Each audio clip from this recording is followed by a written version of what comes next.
L'ascension du rocher pouvant nous faire entrer à Bleu-Argent avait à peine commencé que le sort en décida autrement. Une main glissa, la mienne. Marcus tenta de me retenir, mais je refusai qu'il utilise le pouvoir de l'engeance.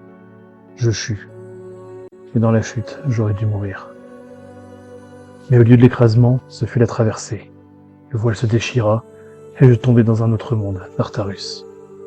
Ce monde où les racines ont dévoré le ciel, obstruant la vue et faisant perdre espoir à quiconque cherchait les étoiles. C'est presque ce qu'il était advenu de mon sauveur, Prométhée, qui m'avait rattrapé dans ma chute. Il me dit que sans la voix chantante de Priya pour le soutenir pendant de nombreuses années, il n'aurait sûrement pas tenu. Il disait aussi ne pas être un destructeur, mais un créateur calomnié, emprisonné depuis des siècles par les Morrigan. Il n'avait connu que 3 visiteurs. L'une était Priya, prisonnière égarée dans ce monde sans espoir. Un autre était son porteur de flammes, resté dans le monde tangible. Les 2 Calions, son guerrier. Et enfin moi. À moi, il offrit un don terrible, un œil pourpre. Celui-là même que nous lui avions rendu, transfiguré en cœur, mon cœur. Il me fit son émissaire. Je revins dans le monde tangible, mais pas vraiment. Je vis mes compagnons lutter contre des humanoïdes aux yeux bleus. Pourtant, ils ne me voyaient pas. Derrière ces ennemis, d'étranges créatures invisibles mimaient leurs gestes, comme des marionnettistes derrière un voile. La réalité tremblait. Les primordiaux tentaient de se frayer un chemin vers notre monde. Puis tout redevint tangible. J'étais de retour. Mes amis furent soulagés, jusqu'à ce qu'ils voient ce qui me suivait. L'ombre, aux cornes noires qui se dessinait derrière moi. Je n'étais pas revenu seul. J'étais son encre dans le monde physique. Nous entrâmes enfin dans Bleu-Argent, mais le pont arc-en-ciel restait un obstacle. Le chaos d'un affrontement entre la compagnie du Corbeau Bleu et des rêveurs, les hommes brisés par le rêve bleu, nous offrit une diversion. Dans la fumée et les cris, nous prîmes les armures des Méliciens et traversâmes, dissimulés sous les oripeaux de l'ancienne guilde de Grégoire. Au matin, nous rencontrâmes enfin notre commanditaire, qui n'était autre que l'oncle d'Eleanor, maître de la guilde de la Constellation. Et ce qu'il nous montra nous subjugua, une machine de bois, de métal, de toile, et bientôt de radiance grâce aux recherches d'Eleanor. Enfin, la raison de toute cette aventure nous apparaissait.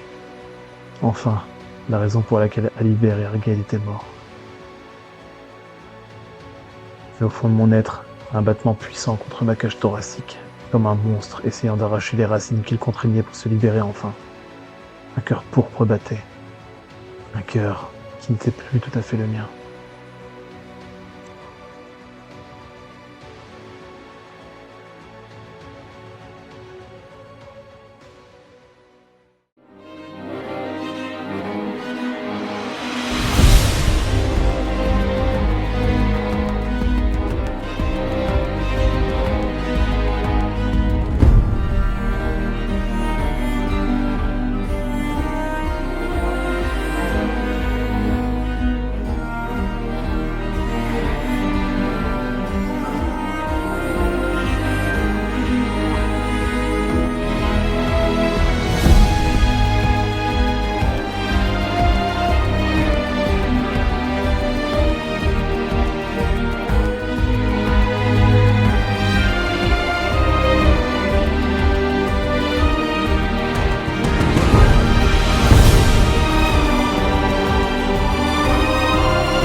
Marcus, ça fait maintenant un petit moment que tu séjournes à Bleu-Argent depuis que tu es rentré chez toi.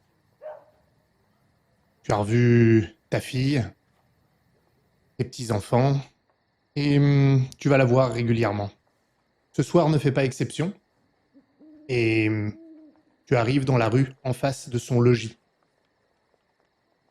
Et tu t'arrêtes, alors que tu vois la porte de chez elle s'ouvrir. Elle émerge en compagnie de ce Herbert, que tu ne connais pas très bien, mais tu l'as déjà plusieurs fois croisé à la maison ou même ailleurs. Ils échangent quelques mots, ta fille et lui. Et alors que tu ne t'y attends vraiment pas, il l'embrasse. Et elle se laisse faire. Et ça, c'est la première fois que tu le vois. Et finalement, Herbert prend congé et disparaît dans la rue, tandis que ta fille referme la porte de chez elle. Que fais-tu? Je fais attention à ce qu'il me remarque pas. Je suis quelques pas plus bas dans la rue, je me mets un peu contre le mur et je laisse remonter la rue. Et puis quand il disparaît au détour d'une rue, je laisse un petit temps, euh, histoire qu'il n'y ait pas de doute que je les ai aperçus, tu vois, quelques minutes à penser. Et puis je vais frapper. Et oui, c'est moi. Et tu entends un petit peu une voix, probablement la voix d'Héloïse. Et puis la porte s'ouvre tout doucement. Et tu remarques Agathe juste derrière. Coucou, grand-père. Salut ma grande, Je suis pas encore couché. T'as vu? je vois. Qu'est-ce qui se passe? C'est la fête ce soir? Elle est par là, maman?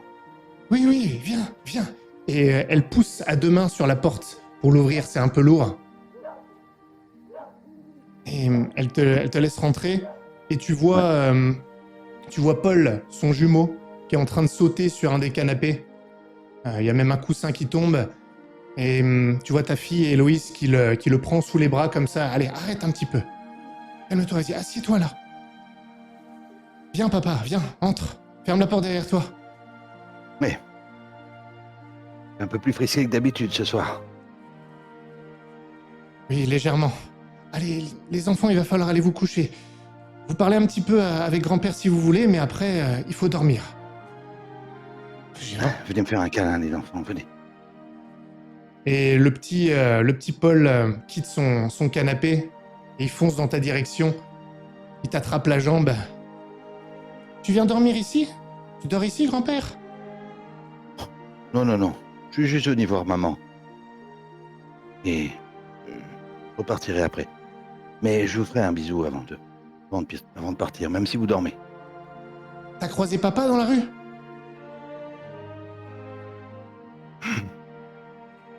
J'ai un regard vers ma fille. Quelle attitude elle a quand elle... Tu vois que visiblement, elle est même elle-même surprise par ce que le petit vient de dire. Et par réflexe, elle te fuit du regard à ce moment-là. Pas ostensiblement, mais comme un réflexe. On est d'accord que les enfants d'Héloïse, c'est les enfants d'Alibert. Oui, oui. Ouais.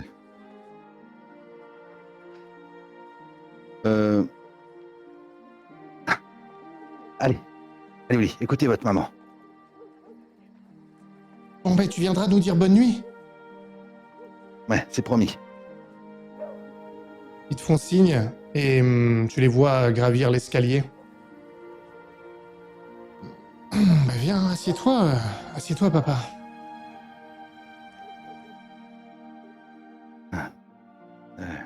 Je suis un peu gêné, tu vois, comme si je redécouvrais la maison. Et d'ailleurs, je m'assois pas tout de suite, j'ai l'impression de re-regarder un peu les meubles, peut-être la vaisselle, comme si j'étais pas chez moi comme je l'avais été peut-être la veille quand je suis venu. Comme si je rentrais chez quelqu'un d'autre que je connaissais pas vraiment. Et je peux me mettre ici. Peut-être qu'elle sent mon trouble, en fait. Mais oui, bien sûr, vas-y. Tu as pas l'air dans ton assiette. Et tu n'es pas dans ton assiette à double titre, avec ce que tu viens de voir, et également, au départ, tu venais lui annoncer quelque chose à Héloïse. Tu venais lui annoncer ton départ, parce que grâce à ton frère, tu as pu obtenir une tenure en Colchide, et avec quelques-uns de tes hommes, dont Roland, eh bien vous avez décidé de vous refaire une vie là-bas. pour oublier la guerre et tout ça.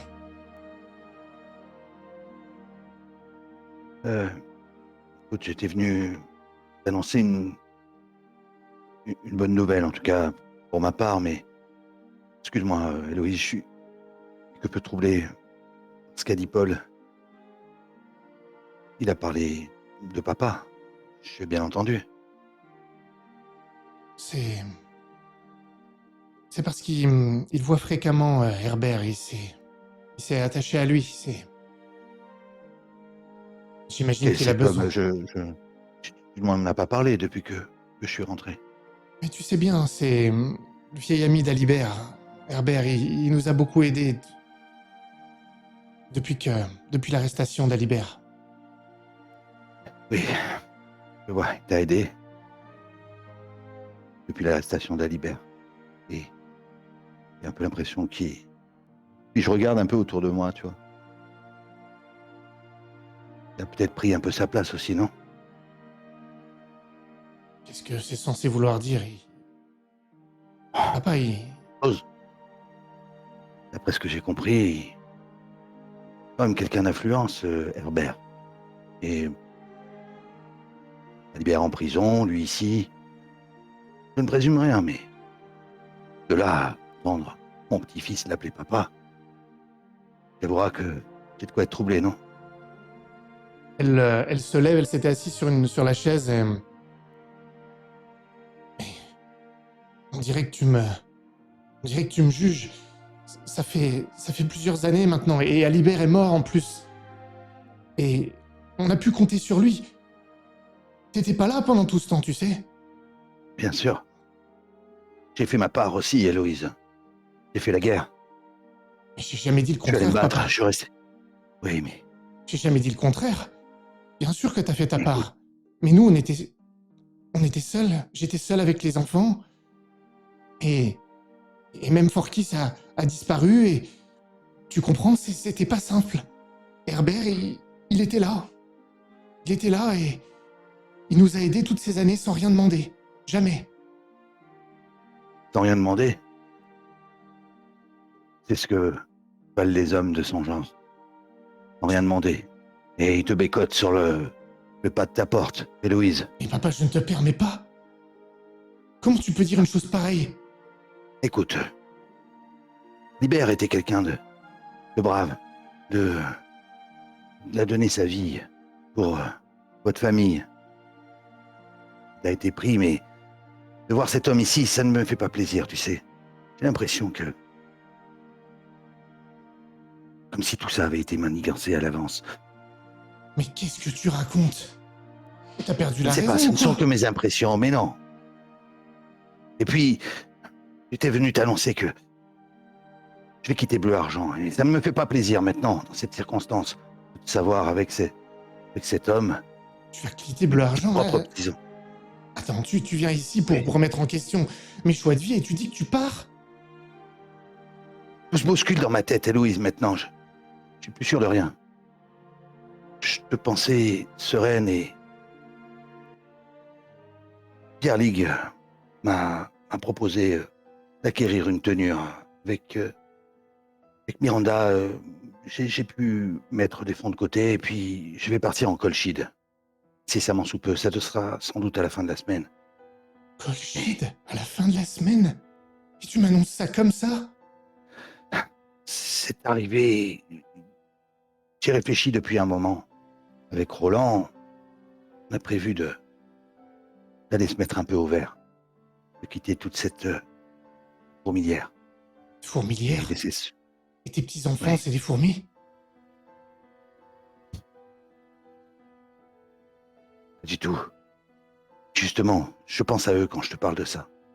Quand je vois cet homme qui tourne autour, mon propre petit-fils, qu'il appelle papa. C'est comme ça que tu honores la mémoire de ton mari, Héloïse? Mais tu te rends compte de ce que tu me dis? Oui. Le père de cet enfant, c'est Alibert. C'est pas cet Herbert qui vient de je ne sais où. Peut-être qu'il t'a aidé, mais ce n'est pas son père. J'arrive pas à croire que tu me dises ça, papa. C'est... Va ouvrir. Vois qui c'est. Starcy, qui est là? Allez, ouvre. Personne répond. Ouais, j'ouvre la porte. Il y a personne, mais il y a un petit sac devant la porte. Avec une sorte de cordelette enroulée. Comme une bourse. Donne-moi ça. Qu'est-ce que c'est? De temps en temps, je reçois ça. Je sais pas d'où ça vient. Donne-le-moi. Allez, donne-le-moi. Je lui tends avec dédain. Il y a un petit bruit métallique à l'intérieur. Elle s'empare de la bourse. Elle la pose sur la Où table. il y a cet argent, Héloïse? Je te dis, Parce que je tu sais sais pas. très bien que c'est... Je sors dans la rue, tu vois, je regarde droite à gauche, mais avec un regard assez tendu, énervé. Et tu vois personne. Tu commences à entendre une voix dans ta tête. T'es plus exactement sûr d'être là où tu es.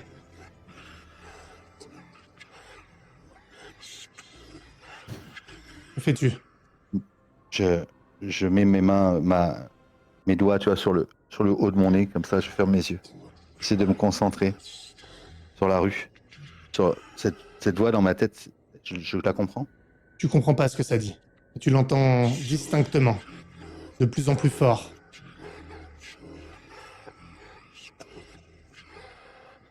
Je rentre à l'intérieur, je plisse les yeux, j'essaie de Tu rentres à chercher l'intérieur. la chaise. T'es plus chez Héloïse. T'es dans une sorte de pièce, il y a du bois partout. Et il y a des cadavres découpés en morceaux tout autour de toi. Et t'es dans une sorte de... Oui, de grande pièce, comme un entrepôt fermé. En tout cas, c'est l'impression que ça te donne, il y a des choses pendues. Et tu regardes au-dessus de toi. Il y a une énorme monstruosité arachnéenne qui est plaquée contre le plafond. Qui remplit le plafond.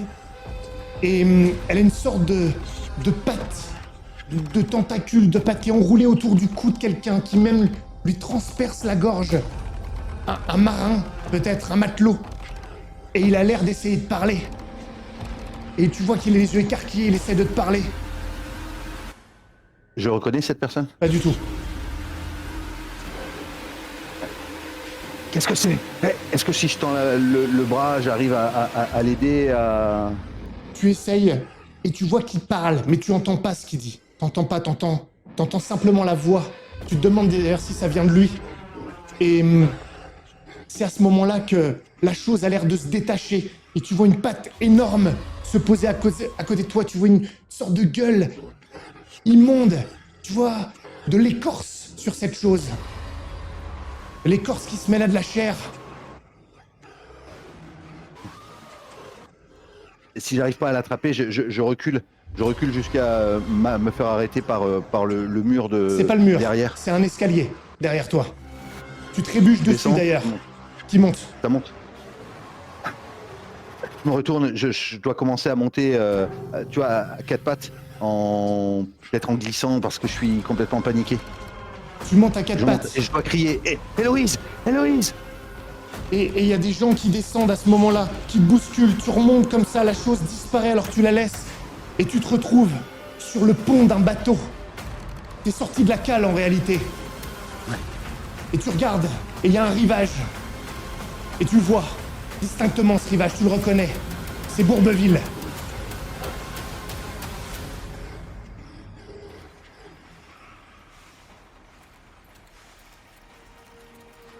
Vous êtes tous devant cette machine incroyable que votre hôte vient de vous dévoiler.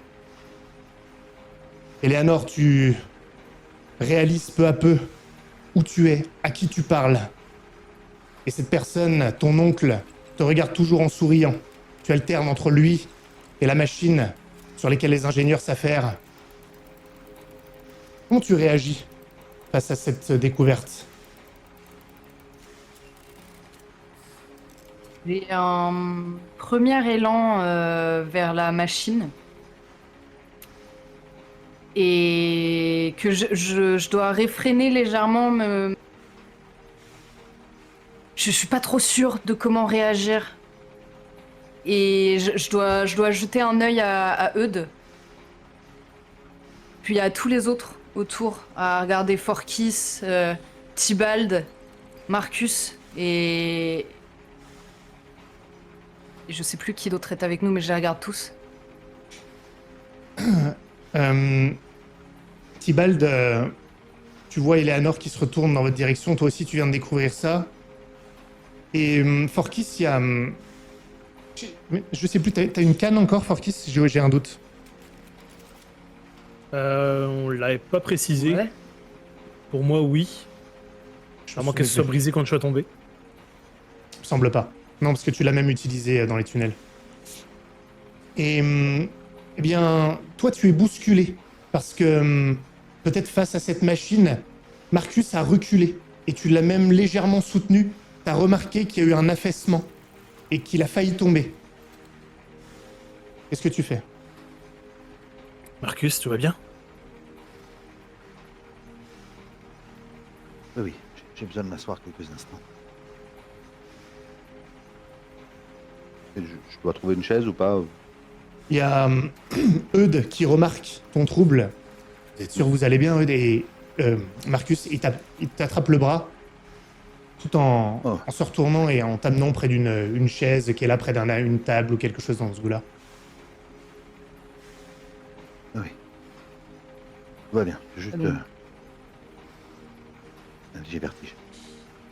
Je regarde Vous autour. Est-ce qu'il y a quelque chose qui est alimenté en radiance? Oui, à certains endroits, il y a des sortes d'alcôves dans lesquelles il y a de l'électricité radiante. Et de toute façon, alors que Marcus s'éloigne, vu qu'il était devant toi, tu remarques qu'il y a des veines noires qui ont grimpé comme ça le long de son cou. Et tu vois qu'elles sont en train de se résorber légèrement alors qu'il s'éloigne. Ok. Je l'accompagne du coup. J'essaie de cacher ça et je l'accompagne en faisant attention de ne pas me rapprocher justement des alcôves. Eleanor, ton oncle, a un plus large sourire et il te dit « Je comprends que cela puisse faire cet effet. Qu'est-ce que tu en dis, ma nièce ?»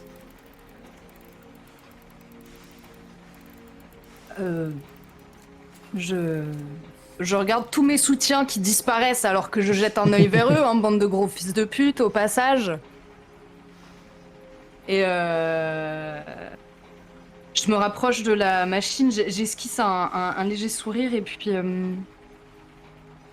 c'est merveilleux. C'est... Et vous avez avancé tout à ce point grâce au plan qu'Alibert vous envoyait? C'est ça? Pas exactement. Plutôt grâce au plan que ta mère pouvait reproduire. Les plans qu'elle t'avait vus griffonner il y a bien des années. Et aussi grâce au talent des différents ingénieurs qui travaillent dessus, bien évidemment.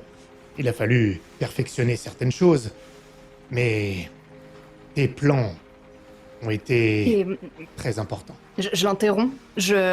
Et vous... vous avez prévu un endroit, un espace où nous pourrions placer la machine qui générerait l'énergie nécessaire au déplacement? J'imagine qu'il doit falloir... Combien est-ce que cela pèse exactement? Et tu sais, j'oublie totalement le fait que c'est ma famille et je me plonge dans tous ces détails techniques. Et de quoi sont faits ces ailes? Tu auras l'occasion de regarder tout ça. Je te donnerai accès à tous les plans et il te montre à tous les ateliers, à tous les ingénieurs qui travaillent dessus. Rassure-toi. Tout te sera expliqué et je pense que tu comprendras de toute façon bien vite. Il n'y a aucun doute là-dessus.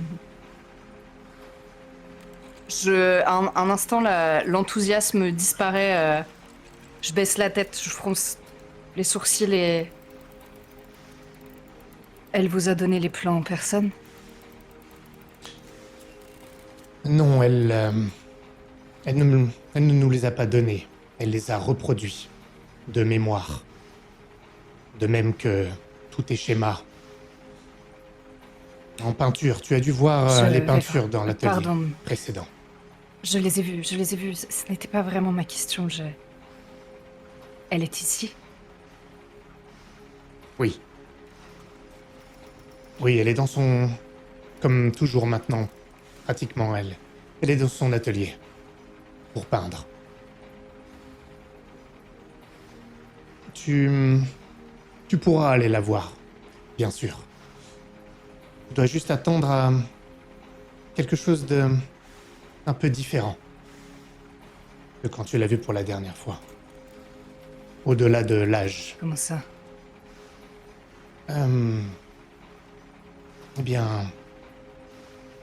Ma sœur n'a plus tout à fait le même état de conscience qu'avant. Elle se mélange les pinceaux, si je puis dire. Elle-même le disait comme ça d'ailleurs, il y a encore quelques années. Maintenant, elle n'en a plus vraiment conscience.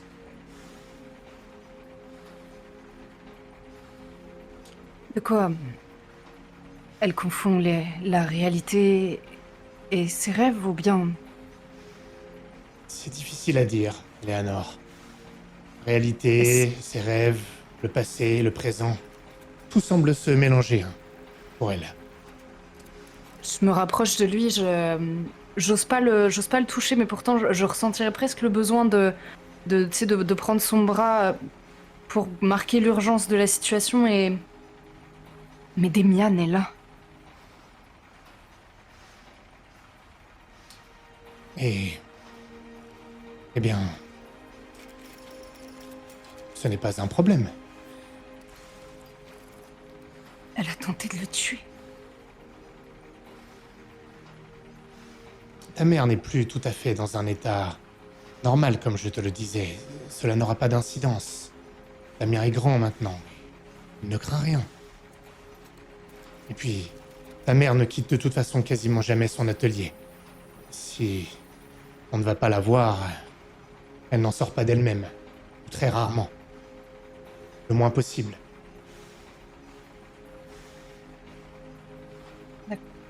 D'accord. Si tu veux aller la voir, tu n'auras qu'à me le dire. Je te conduirai à l'atelier. Il faut juste que tu sois préparé. Oh. Ne t'inquiète pas, les derniers mois m'ont préparé à beaucoup de choses. Et puis, de toute façon... Enfin, peut-être que rien ne pourra m'y préparer. J'apprendrai à le gérer tout de même. Je ne suis pas une enfant. Non, en effet. Même si l'enfant que tu étais nous a permis de créer de grandes choses, et ce n'est pas fini. Grâce à toi, cette machine volera, j'en suis certain. Aïe. Cette machine a besoin de la puissance de la radiance. Malheureusement, elle a besoin de beaucoup de puissance. Et autant de puissance n'est pas stable. Alors pour l'instant, elle n'est qu'une carcasse. Avec ses vaisseaux sanguins, ses artères. Mais le flux de sang est incontrôlable. Pas pour longtemps. C'est une bonne motivation. C'est ce que j'aime Non entendre. pas que j'en ai manqué. Non. Ravi de te voir ici, en tout cas. Ravi même... Je me souviens plus, on a son prénom. Tu sais comment il s'appelle Sylvain, mais tu ne l'avais jamais vu, hein. La première fois que tu rencontres Ok. ton oncle. Tu t'attrapes le bras légèrement et... Vraiment, je suis ravi de t'avoir ici et de faire ta connaissance, même si j'ai l'impression déjà de te connaître. Toi et tes amis êtes les bienvenus. Tibald, qu'est-ce que ça te fait, toi, de voir cette machine, cette création? T'as jamais rien vu de tel? Bah, pour rebondir sur le fait qu'il parle d'artères, de vaisseaux sanguins et tout ça, je me dis qu'en fait, ça se trouve, pour stabiliser, le seul truc qui leur manque, enfin qui lui manque, c'est comme nous, un système immunitaire et que ça pourrait être les lucioles. Et du coup, j'essaie de m'imaginer un petit peu ce que ça pourrait donner. Parce que ça me dépasse en fait. J'arrive pas à saisir exactement ce que ça fait vraiment comme machine. Ok, Avec mon petit niveau bien sûr. de bouseux. Marcus, tu es désormais assis. Du coin de l'œil, tu distingues encore cette machine. Vous voyez que cette espèce d'atelier très vaste est fermé d'un dôme. Mais le dôme n'est pas uni. Il y a l'air d'avoir comme une sorte de quelque chose de coulissant. Là, il est fermé. Mais il y a l'air d'avoir une sorte de capacité de ce dôme de s'ouvrir d'une manière ou d'une autre. On perçoit un petit peu la lumière de la vie, d'ailleurs, à travers celui-ci, très légèrement, à travers ce prisme lumineux. Et tu reprends peu à peu tes esprits. Forky s'est penché au-dessus de toi. Que faites-vous? Je pense que je me relève si ça va mieux. Pour me rapprocher de nouveau du groupe. Je pense- si je vois que tu essayes de retourner vers le groupe, je te retiens. Hmm. Et je te fais un nom de la tête. Et que j'ai un sourire un peu triste en te disant, en regardant Eleanor et tout ce qui est autour de nous. Et je te dis, j'ai peur que ce qu'il y a en vous ne réagisse mal à la radiance qui pulse tout autour de nous. Si les expérimentations d'Eleanor venaient à réussir, je crains que ce soit la dernière fois que vous soyez à Bleu Argent. Et je dois te dire à messe basse, si je me suis pas encore approché, pour qui qu'est-ce que je dois faire? Qu'est-ce que tu ferais à ma place?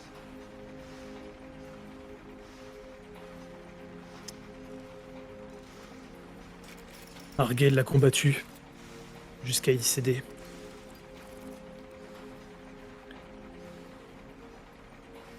D'autres abandonnent. D'autres cherchent encore un remède, comme ces gens que nous avons vus au lac.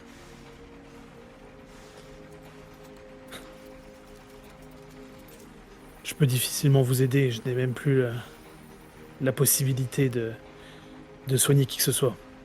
Enfin, je peux toujours, mais cela pourrait m'être fatal. Bien sûr. Et je vous empêcherai de le faire de toute façon.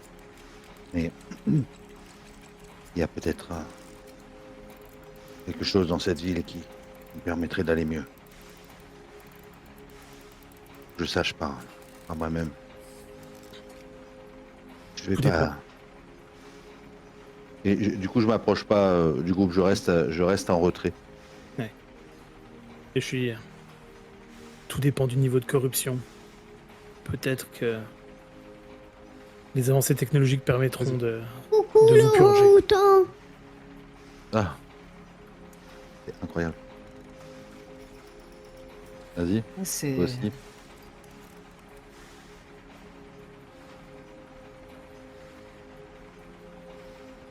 Ça aide à l'immersion, hein, y a pas à chier, Ouais, vive les gosses. Hein. ouais. C'était trop Demande-leur tentant. s'ils voient que mon écran il bouge pour voir.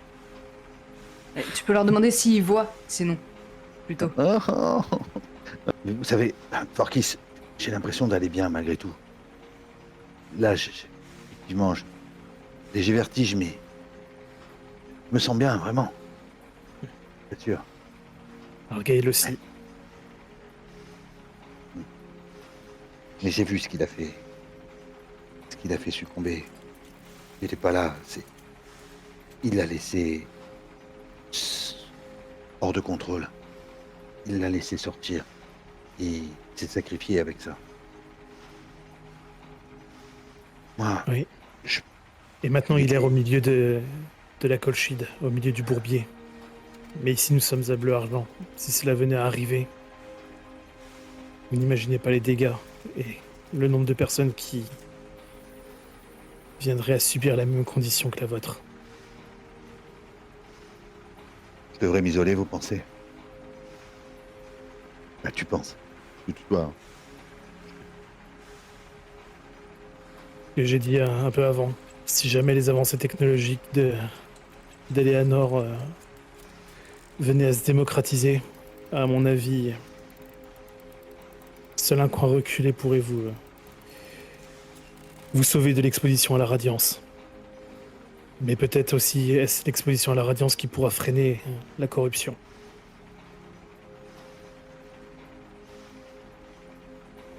À vous de voir. Allez, c'est bon. Nous avons à parler maintenant. C'est le Dalmérien, Foulard Rouge, qui s'adresse à vous. Monsieur Lazarus, est-ce que vous pouvez nous emmener dans un endroit où on peut parler plus calmement? Sylvain hoche la tête et il te sourit, Eleanor, et il t'invite d'un geste de la main à quitter l'atelier. Viens, Eleanor. Je me penche vers lui et... Est-ce que c'était vraiment nécessaire de nous mettre dans les pattes quelqu'un d'aussi désagréable que... Comment s'appelle-t-il déjà? Angelo? Il a l'air un peu gêné. Je ne vous l'ai pas mis dans les pattes. C'est un petit peu plus compliqué que ça. Ah.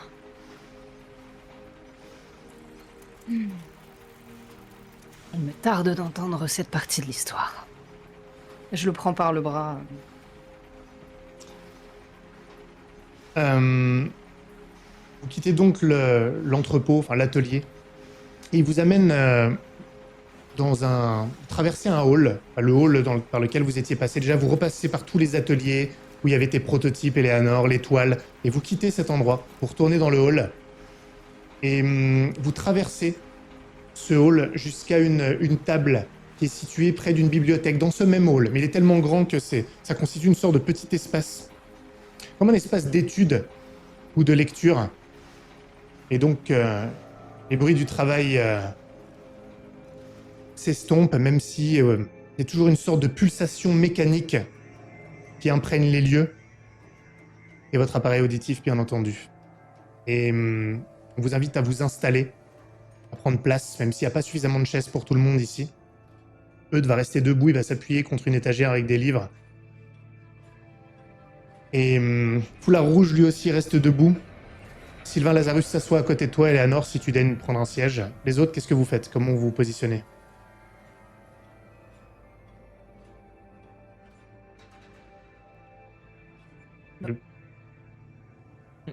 Pardon, j'ai coupé. J'ai pas entendu...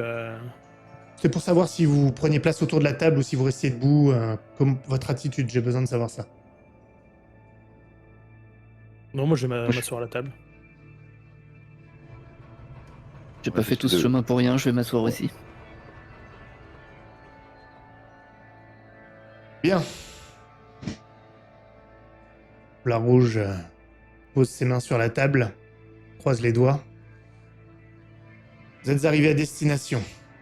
Le travail va enfin pouvoir commencer. Sylvain Lazarus est déjà au courant de ce qui va se passer. Vous l'avez vu, les progrès de la constellation de Lazare sont très importants. Mais il manque un élément essentiel, la stabilisation. Et il te regarde, Eleanor, quand il dit ça. Vous allez devoir... Nous avons besoin de précipiter vos recherches, de les faciliter. Puisque va bientôt avoir lieu à Bleu Argent la grande exhibition technologique, comme vous le savez maintenant. Et c'est là que la constellation de Lazare doit être prête pour briller de mille feux, pour remporter le soutien du marquisat. De sorte, dans quelques semaines. J'arrive pas à retenir mon rire et je secoue la tête en l'abaissant à ce moment. Cela paraît être peu de temps. Quand je dis quelques semaines, c'est peut-être quelques semaines, quelques mois. Je me permets de rester flou moi-même dans ce que je vous dis là. Je suis très mauvais avec les périodes. Oui, cela paraît court, mais vous allez comprendre. C'est pour ça que nous avons un temps de retard il va falloir le combler. Vous avez des connaissances. Vous avez de quoi le prouver aussi. Suffisamment pour infiltrer la guilde qui a le plus d'avance et dont tout le monde pense qu'elle va remporter l'adhésion du Marquisat lors de la grande exhibition. La compagnie des hauts rouages. Ils sont très avancés, mais ils n'ont pas encore trouvé la solution non plus pour la stabilisation. Ils ont compris qu'utiliser la résine était sans doute la solution. J'ai besoin que vous infiltriez la compagnie des hauts rouages grâce aux connaissances que vous avez acquises pour leur montrer que vous pouvez aider vous aussi à précipiter les choses de leur côté. L'objectif sera de subtiliser les connaissances qu'ils ont pour les agréger aux vôtres et donc aller plus vite et transmettre le tout à la constellation de Lazare, ici. Et regarde à nouveau Sylvain Lazarus. Chacun d'entre vous a des contacts ici, des ancrages. Regarde aussi Forkis, des connaissances. Cela vaut aussi pour ceux qui sont restés à quai. Et ceux qui sont actuellement au quartier de la Loi. Tout ça doit vous permettre de gagner la confiance de la compagnie des hauts rouages et de celui qui la dirige, Herbert Edison. Est-ce que vous comprenez ce qu'il est attendu de vous? Ce qui vous permettra, en tout cas pour certains d'entre vous, d'obtenir cette nouvelle vie en Dalmérie, ici à Bleu-Argent. Et à tous les autres maintenant qui se sont agrégés à cette opération pour des intérêts qui leur sont propres.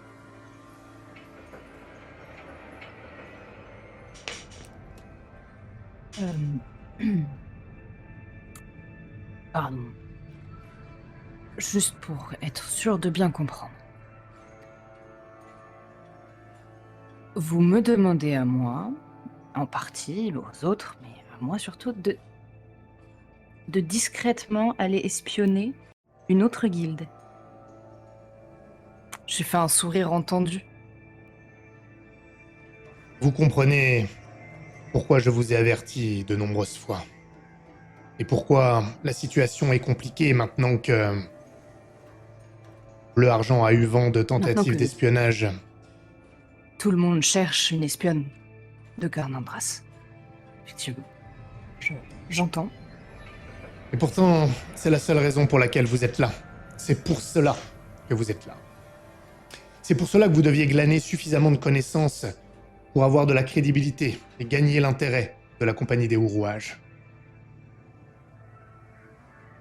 Vous ne devez pas être seul, vous devez avoir une équipe, vous devez être crédible, vous devez trouver une raison.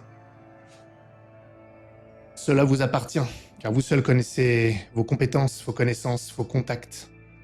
Si je peux vous être utile d'une quelconque manière, vous pouvez le signaler à Sylvain Lazarus. Une fois que vous serez au sein de la compagnie des hauts rouages, les contacts avec la constellation de Lazare devront être réduits au minimum. Et quelqu'un parmi votre équipe sera désigné pour transmettre les plans. Nous y reviendrons en temps et en heure. Car l'objectif sera de transmettre toutes les informations que vous glanez, à la fois par les connaissances que vous allez acquérir, par vos propres recherches, mais également les connaissances que vous volerez à la compagnie des hauts rouages.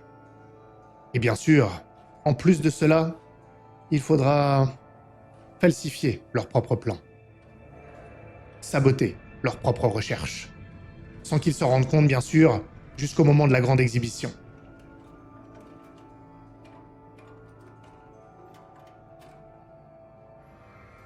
D'accord. Donc un travail de sabotage si méticuleux et précis que personne n'y verra rien, même les plus grands génies de Bleu-Argent. C'est pour ça que vous êtes présente, ainsi que le vieux Michaelé, votre frère, Et tous ceux qui peuvent vous aider en termes de relationnel à vous mouvoir dans la ville. Ceux qui peuvent vous protéger par leurs relations. C'est toute une mécanique qui doit se mettre en marche pour vous aider dans votre entreprise. Et c'est cela qui vous permettra de réussir en si peu de temps.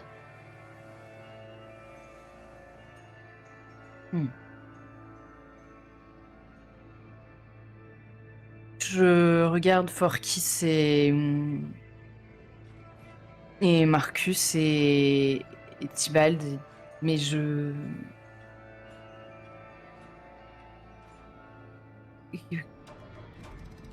il va falloir que nous fassions croire que je ne viens pas de Carnandras.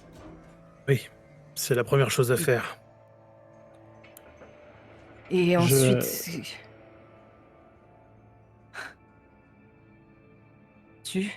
Qu'est-ce que tu as, Forkis? Je connais quelqu'un, un professeur au Collège d'études de la matière et des ressources naturelles. J'ai soigné sa fille il y a longtemps de ça, et il m'en doit une. Je pourrais voir avec lui pour qu'il te fasse un diplôme pour justifier ton passé à Bleu-Argent, ainsi qu'à Demian. Ouais. D'accord. Il est aussi nécessaire que vous fassiez sortir Angelo et Michaele du quartier de la Loire. Vous ne réussirez pas seul. Et les connaissances de nombreux scientifiques seront nécessaires. Cela ne peut pas être des ingénieurs de la constellation de Lazare qui vous accompagnent dans cette infiltration, car ils sont connus. Pour ça, si je peux me permettre, je pourrais utiliser la lettre de mon père. Il a quelqu'un qui lui doit un service ici. Eh bien, je vois que vous avez déjà quelques idées. Pour ma part, je vais devoir prendre congé quelque temps. Je repasserai régulièrement à la constellation de Lazare. Je dois informer vos futurs mécènes que vous êtes en place. Si vous voulez bien m'excuser. Et peut-on savoir qui sont ces fameux mécènes, histoire de ne pas marcher sur leur plate-bande involontairement? Vous ne le pouvez pas. Sylvain Lazarus vous expliquera. À très bientôt. Vous fait un signe de tête. Il s'éloigne.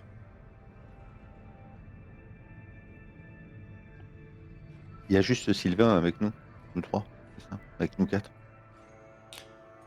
Il y a... Oui, c'est ça, oui. Et maintenant- Eudes. Et, Ouais, ouais. et Eudes, ouais.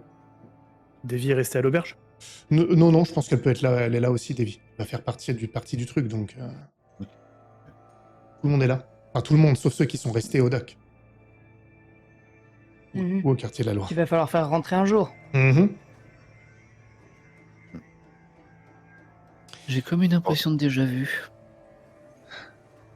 Toujours le même mystérieux avec ses missions presque impossibles. C'est une pratique assez courante en réalité à Bleu-Argent ici. Vous avez déjà dû voir ça en Colchide. Que des mécènes financent une guilde technologique et ensuite s'en attirent toute l'influence si cette guilde technologique réussit dans les entreprises qu'ils financent. Ils préfèrent toujours, ou souvent en tout cas, rester anonymes jusqu'à ce qu'ils soient sûrs que la guilde réussisse dans son entreprise. Sinon cela pourrait réagir négativement sur eux. À Bleu-Argent, les guildes privées gouvernent, gèrent la cité. Mais derrière, il y a toujours la noblesse, les nobles, le marquisat même, lié à la noblesse dalmérienne, qui finance, qui influence. C'est une sorte d'écosystème qui se nourrit de ce type de relation. Et effectivement, toute cette opération, que ce soit, il vous montre, que ce soit vous, que ce soit cette machine volante, tout ça a été permis par le financement d'un mécène anonyme de Bleu-Argent. Probablement très haut placé néanmoins, du fait de tout ce qu'il peut permettre. Et quand je dis il, cela peut bien être elle ou même une famille entière. Mais ce qui est sûr, c'est qu'ils sont proches des puissances influentes de Dalmérie, et probablement de Bleu-Argent en particulier. D'accord. Mais de toute façon, ça n'est pas du tout la question de... Enfin, uniquement une part de l'énigme, mais qui ne se résoudra que si nous parvenons enfin à terminer cette machine. Et...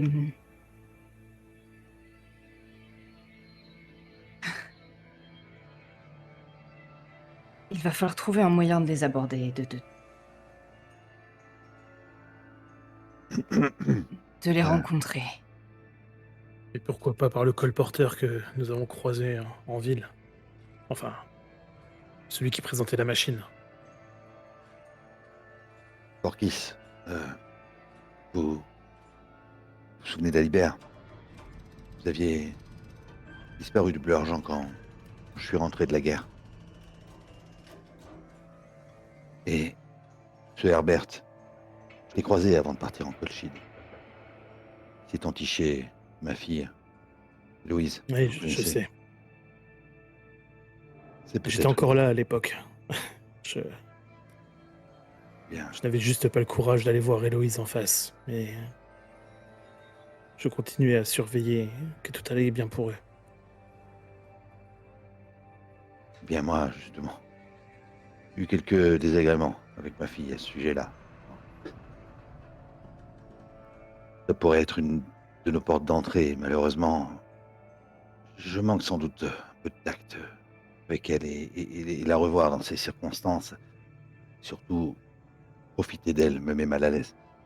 Mais faut bien que nous en passions par là. Je pense que c'est elle qui est le plus proche de lui aujourd'hui. De toute façon, ça ne signifie pas que vous êtes seulement intéressé. Vous pouvez très bien juste vouloir reprendre contact avec elle. Bien sûr, et puis c'est le cas, de toute façon. Et si nous pouvons faire une pierre deux coups, pourquoi pas? Mais je ne vous cache pas que j'appréhende cette rencontre. Eh bien... faites profil bas. Excusez-vous platement. Ça a l'air si simple de le dire. Peut-être Faites faudrait appel à un médiateur. Demandez à Forkis. Je devrais sans doute lui écrire une lettre. Je me permets de vous interrompre, mais je crois que nous perdons de vue le problème le plus pressant. Ouais. Nous avons Angelo. vu que la machine qu'il a commencé à mettre en place avait une puissance phénoménale. Et je voudrais être sûr que la saboter ne fasse pas des dégâts irréversibles. Je n'ai pas très envie d'être mêlé à ce genre de choses. Quel Dégâts est... irréversibles. Quel est votre nom exactement? Pardonnez-moi, Il ne me semble Eh ben, pas que vous étiez sur la liste que j'ai reçue. Ou alors... Elde. Et je pense que j'ai été ajouté à cause du nom de mon père, Anatole Dorley. Ah. Oui, j'ai entendu parler de lui. Marchand royal. Tout à fait. Et il te regarde comme ça? Et c'est votre père? Très bien. Eh bien... Ce qui est sûr, c'est que nous avons bien plus d'alliés que nous pourrions l'espérer. En revanche, vous devez comprendre. Nous ne pouvons pas simplement devancer Herbert. La compagnie des hauts rouages a pris trop d'influence parmi les guildes technologiques. Elle court loin en tête. Il faut un coup dur.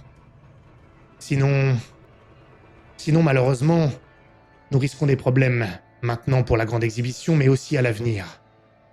Herbert, car après la grande exhibition, il y a une élection pour les sièges du Triumvirat. Et Herbert est en vue pour prendre possession de l'un de ces sièges. Et considérant la rivalité entre les guildes technologiques et les tendances très agressives dans les procédés de la Compagnie des Hauts Rouages, je crains qu'avec lui, sur un tel siège, eh bien, nous aurions de gros problèmes. Ici, à la constellation de Lazare, il faut donc tout faire, à la fois pour gagner, briller, plus que lors de la grande exhibition, mais aussi leur donner un coup suffisant pour que Herbert ne puisse plus acquérir ce siège. Et cela passe par un sabotage visible. Et s'il ne pouvait plus acquérir aucun siège?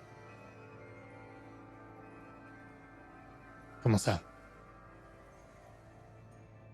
Ah, C'est pas quelqu'un que je... Oui, bon. Je dois me tourner vers Léona. Je dis ça. Pardon, mais je vais peut-être paraître totalement stupide, mais n'est-il pas du tout possible de réunir les deux guildes? Nous avancerions bien plus vite ensemble. non, c'est là que vous ne comprenez pas. Cette union arrivera, justement. Enfin, ce que vous appelez une union n'en sera pas réellement une. La guilde qui émergera de la grande exhibition. Et qui plus est, si ensuite son dirigeant devient l'un des membres du Triumvirat, c'est qu'elle deviendra justement le fer de lance des recherches communes de Bleu-Argent. C'est toujours ce qui se passe. Bien entendu, les guildes finissent toujours par se rassembler pour les dernières avancées technologiques. Mais avant, elles s'affrontent. Et c'est précisément cette compétition qui mène à la progression rapide des technologies à Bleu-Argent. Si vous enlevez cette compétition, vous enrayez cette courbe exponentielle. Il y a toujours une phase de compétition où chacun essaye d'acquérir ses propres connaissances sur différents aspects pour se démarquer, rapidement, plus que dans n'importe quelle autre ville des royaumes sélonites. Et ensuite, après la grande exhibition, ceux qui remportent la mise, ceux qui réussissent à convaincre les mécènes, prennent les devants et mènent la danse des recherches communes.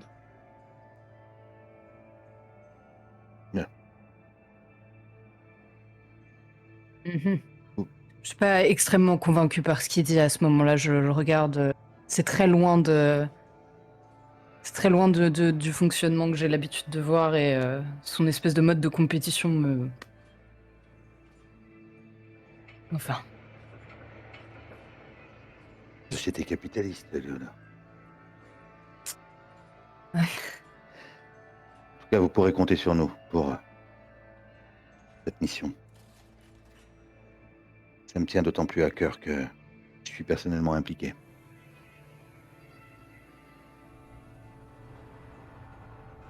J'ai juste une petite question. J'ai un doute. La radiance, c'est le feu de... Comment les claniques, ils appellent ça, en fait, dans la... Les claniques, en tout cas, la chair des fruits. La chair des fruits, la radiance? Ok. Enfin, c'est comme ça que vous l'avez interprété, en tout cas. Ça n'a pas été forcément dit.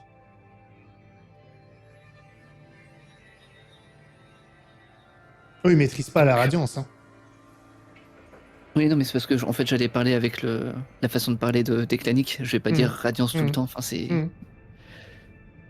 Donc, si je résume bien, il faut que nous réussissions à saboter leur projet, que ce soit suffisamment visible et risible pour leur faire perdre, tout en évitant que la chair de l'arbre consume une partie de la ville. Ce que vous appelez la chair de l'arbre, je ne comprends pas bien. La Part radiance. de radiance. Ah, oui, bien sûr. C'est ça qui m'effraie un peu, c'est qu'il va falloir bien être sûr des calculs pour éviter qu'une partie de la ville et de ses habitants disparaissent. Et c'est justement pour cela que nous avons besoin d'experts en calcul et mathématiques pour réussir cette épreuve de précision. D'autant plus que ce sont les plans que vous devez falsifier, leurs plans principaux si j'ose dire, ce sur quoi ils travailleront pour l'exhibition.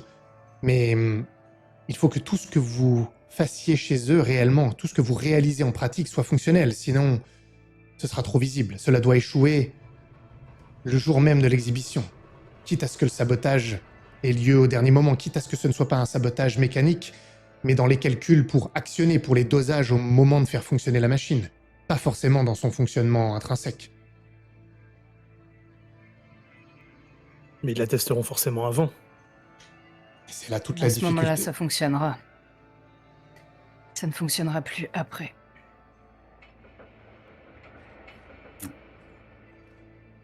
Oh. Je peux trouver un moyen, mais comme le dit Tybalt, cela peut faire beaucoup de mal. Karnandra s'en a fait les frais.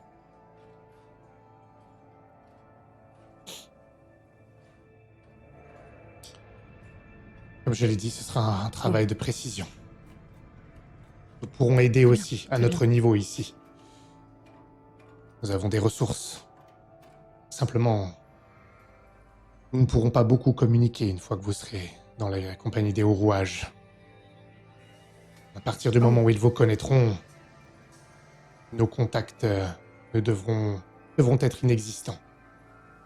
Surtout qu'il y aura forcément une suspicion à votre égard d'une manière ou d'une autre, au départ. Et qu'en est-il de l'après? Après que nous ayons saboté, nous retournons avec cette guilde. Ça se verra forcément du coup qu'on a été des espions et des saboteurs. Eh bien, j'espère que c'est là que le mécène ou les mécènes entreront en jeu. Une fois que nous aurons montré ce dont nous sommes capables de faire et que votre équipe sera considérée comme essentielle à ce type d'accomplissement, avec le soutien de nos financeurs, nous devrions réussir à montrer que vous êtes indispensables. C'est tout l'enjeu de la réussite. D'accord. Cela veut aussi dire que votre relation avec Eleanor devra à jamais rester inconnue. Si elle venait à s'ébruiter, il comprendrait tout de suite tout le poteau rose. Au début, peut-être. Par la suite, les choses pourraient changer. Mais au début, Oui. je suis d'accord qu'il faudrait que l'illusion demeure, même après notre succès. Mais le nom d'Eleanor sera sur les plans. C'est elle qui en est à l'origine. Nous ne sommes pas obligés de mettre son nom. Cela pourra être elle. Son nom pourra être présent, mais pas forcément son véritable nom. Ce que je veux dire, c'est que nous honorerons la personne sans forcément honorer le nom. Après tout, de toute façon, les Lazarus seront aussi honorés pour leur travail.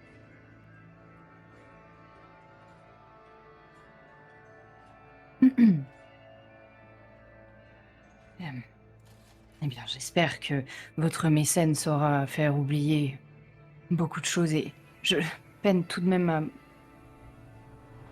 à voir comment je pourrais...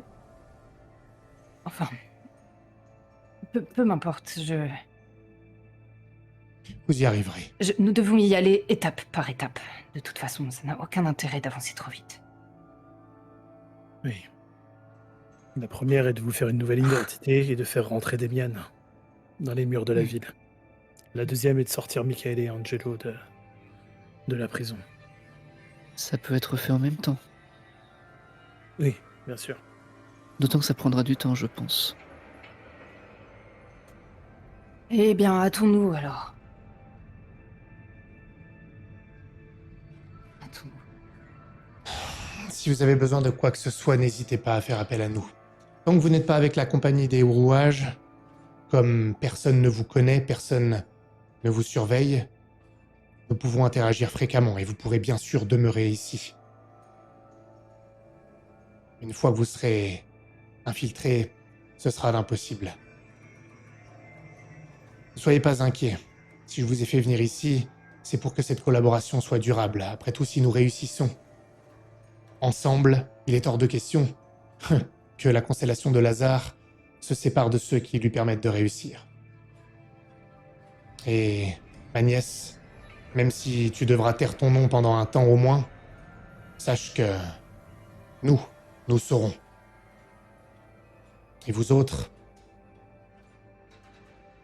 vos intérêts seront également remplis, surtout si vous avez aidé en Colchide, et si certaines de vos relations ont désormais des intérêts bien tangibles dans cette opération. Et il a un regard dans ta direction, Marcus.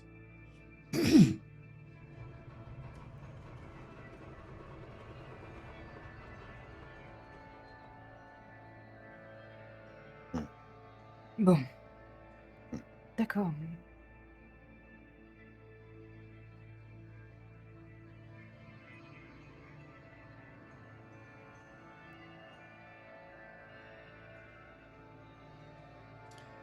Bien. Mon oncle, si vous permettez, j'aimerais beaucoup aller retrouver votre sœur. Bien. Suis-moi. Il se lève et il te fait un signe de la main pour que tu le suives. J'attrape la main de Eudes avant de suivre. Il serre ta main et il dit rien. Il te regarde, il attend de voir si tu veux pas qu'il vienne avec toi, on est d'accord? Si. Ah si, Si, si, c'est d'accord. tout à fait ça que D'accord. je veux qu'il se passe. Ah d'accord, t'avais pas compris. Si. Ok. J'y vais pas toute seule. Si vous voulez bien m'excuser. Et il s'adresse à vous, Eudes, et il s'engage avec Eleanor et Sylvain. Les autres, est-ce que vous avez encore quelque chose à vous dire entre vous? Ou pas? Est-ce que nous, on reste là ou est-ce qu'on peut décider justement de faire autre chose et de la laisser avec sa famille et l'endroit pour faire autre chose? J'ai pas compris ta question. Bah, là, par exemple, moi, je voudrais demander à Forkis de partir, peut-être d'aller voir Héloïse ou... Ah, si vous voulez tout de suite, ça veut dire que là, vous vous séparez mais- tout de suite, ouais? Vous êtes libre? Ou est-ce qu'on attend que Forkis... Faudrait qu'on sache où se retrouver déjà. Mais ici, il a dit qu'on pouvait résider ici le temps de... Enfin, je veux dire, pour moi, c'était le signal de... on vaque et on s'organise maintenant. Mhm. Là, faut commencer maintenant. On va pas attendre pendant 10 ans, en oui, fait. c'est pour ça que je demandais à Go, hein. Forkis. Bah, du coup, Du avant coup, que tu partes, Eleanor, je te demande, vous avez un nom, une idée d'alias que je pourrais utiliser pour les papiers? D'alias, de nom. Ah oui, de nom. Essayez... Donia? J'y ai pensé, figurez-vous. Donia, j'ai pensé à pas mal de choses. Mettez Stella. Stella. Et le nom de famille? Et essayez... voyons, pour la lumière... Ou plutôt... Oui, voilà, faites ça. Lucie d'Estrella. C'est très bien ça. Lucie d'Estrella.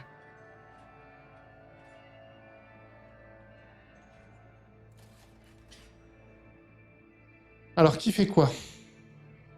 Qui va avec qui? Moi, je reste avec Forkis le temps. Je pense que... Je sais pas si tu joues là, mais d'aller voir ton contact. On peut commencer par ta fille, hein, peu importe. J'hésite à aller voir mon frère avant d'aller voir ma fille.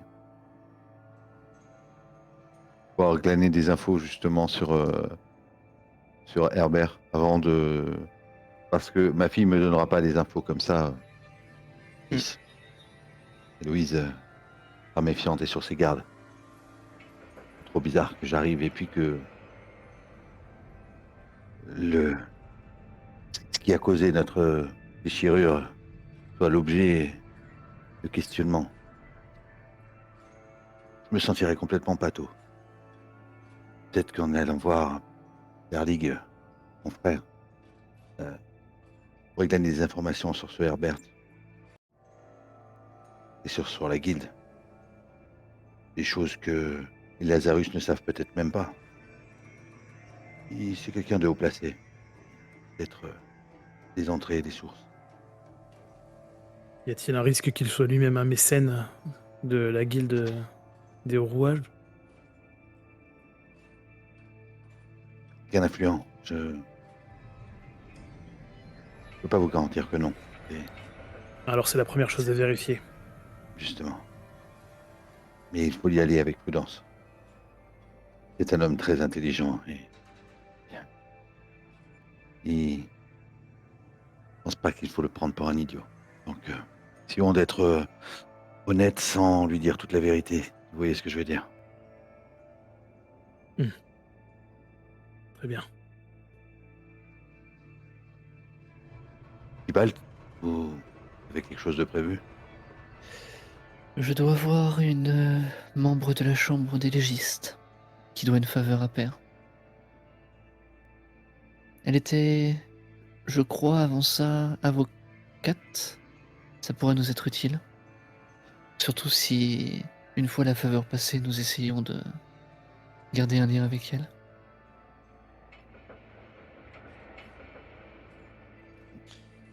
Donc, Eleanor, toi, tu n'iras avec personne. Tu n'accompagnes personne de... Ah bah. Voilà.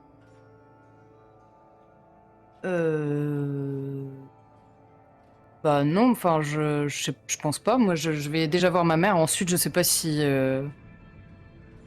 Je pense pas que je vais me présenter au frère de Marcus au cas où. Tu vois, moins je me montre, peut-être mieux c'est. Il y a ça aussi. Pour l'instant. Là où il y aurait pu, c'est le contact de Forkis, parce que s'il te voit jamais, s'il sait pas à quoi tu ressembles, Oui. c'est peut-être un peu bizarre. En fait...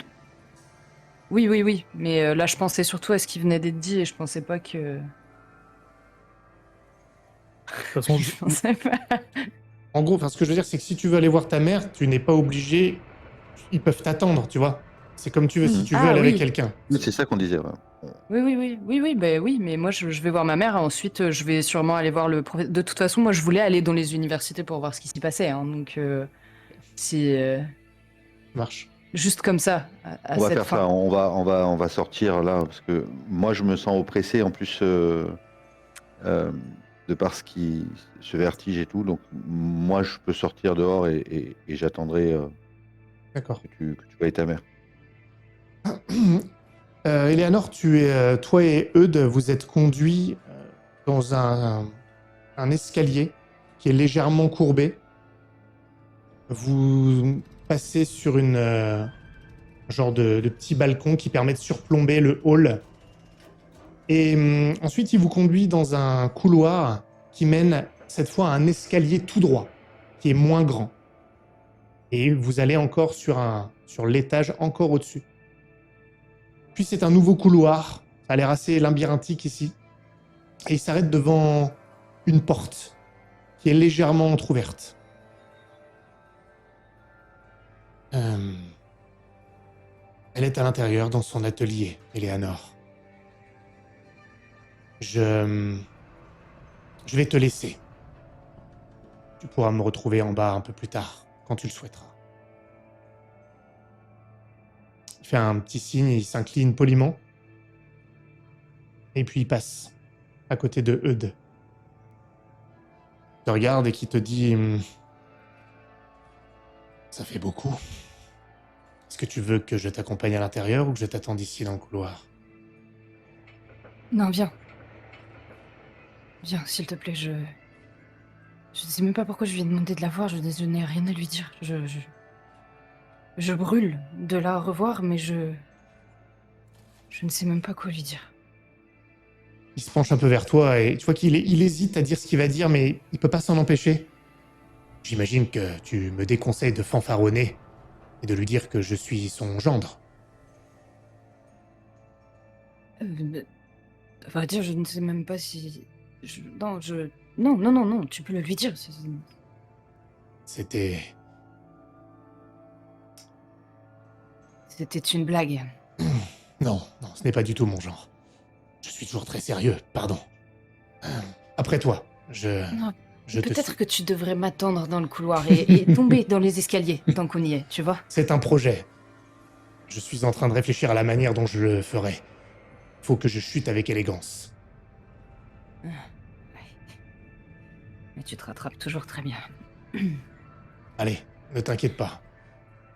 Je, je pense que... Je pense que tu dois le faire. Eleanor. Si tu es là, ce n'est pas parce que tu as quelque chose à dire. C'est parce que tu as besoin d'être là.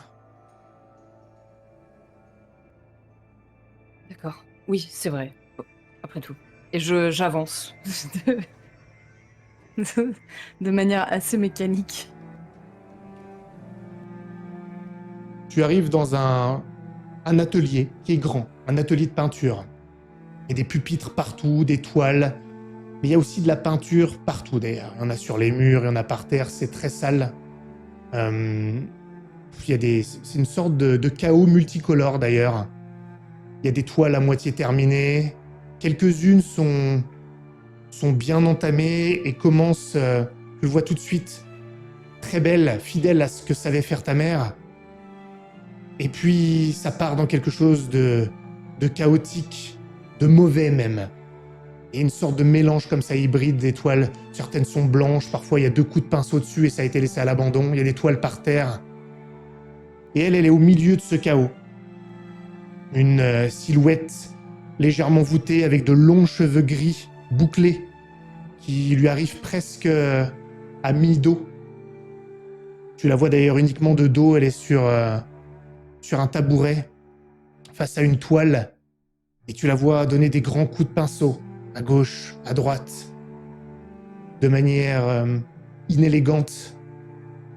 Parfois, il y a même son autre main qui se lève comme ça, comme si elle dansait un petit peu. Elle ne t'entend pas arriver. Que fais-tu ?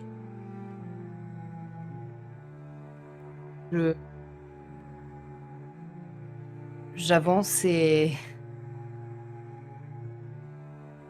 je dois le dire, maman, trop bas. Et puis me rapprocher et ça doit sortir trop fort un peu. Maman? Elle s'arrête, stoïque, inerte presque.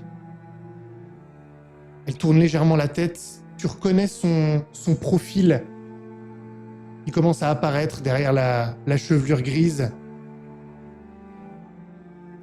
Est-ce que tu peux aller me chercher la table là-bas? J'y ai laissé quelques peintures. Tu serais charmante de le faire. Elle pointe de ses 2 doigts comme ça, un peu... les 2 doigts frétillent de manière hystérique. Amène-le-moi, ma chérie, s'il te plaît. J'attrape ça, j'ai vraiment l'impression d'avoir de nouveau 10 ans. Et je lui rapporte... Tiens. Elle tourne la tête dans ta direction cette fois, et donc tu revois son visage. Tu n'as pas vu depuis des années. Un visage que tu reconnais, même s'il est désormais émacié, une sorte de caricature de ce qu'il était.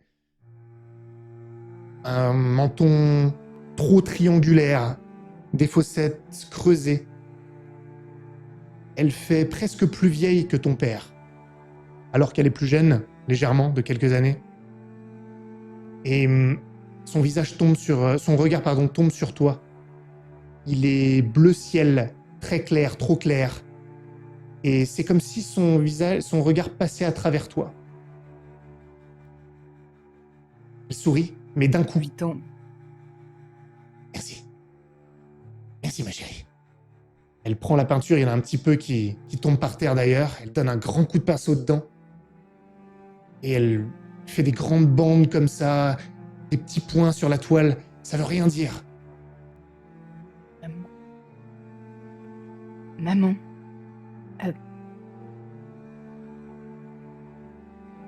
Tu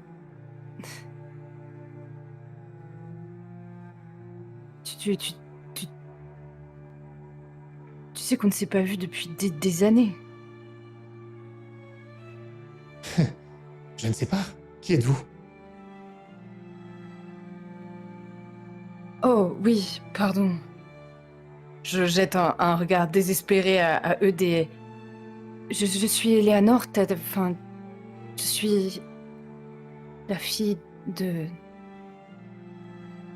la sœur de Demian. Enfin, demi-sœur de Demian. Damien? Enfin, ton fils. Oh non, non, c'est impossible. Damien s'est né. Pourquoi? Il court dans de vertes prairies maintenant, libre comme l'air. Il s'est noyé il y a des années. Ça me fait tout. Non, il va bien. Tu jettes un regard en direction de Eudes et tu vois sur son visage qu'il y a une forme de tristesse, de compassion, alors qu'il te regarde. Il souffre avec toi sur ce moment un peu délicat. Attends, maman, j'attrape ça, j'essaie d'attraper une de ses mains. Tu te souviens pas de moi? Je ne suis pas, je sais que je ne suis pas vraiment ta fille, mais tu m'as élevée pendant 10 ans, Oh, tu sais. pardon, Eleanor. Pardon. Excuse-moi, tu as tellement grandi. Et j'oublie tout le temps que tu es si grande maintenant. Qu'est-ce que tu penses de ce tableau? Est-il pas magnifique? Regarde. C'est Carnandras. Son ciel. Tout est rouge, hein. Là, on a le temple de Radiance. Et il a l'air de pleurer. Il a l'air de pleurer parce que... Je ne sais plus. Je me suis perdu. Je suis tellement distraite. Alors, qu'en penses-tu? C'est rouge, c'est très, très rouge. Et là, C'est regarde, très joli aussi. regarde, là, au fond. Elle te montre sur la toile à un endroit qui a l'air un petit peu plus net. C'est doré. Enfin, la couleur est beaucoup plus subtile au milieu de ce chaos. Il y a quelque chose qui a l'air, tu l'avais pas distingué, mais qui a l'air très délicat, justement, très précis.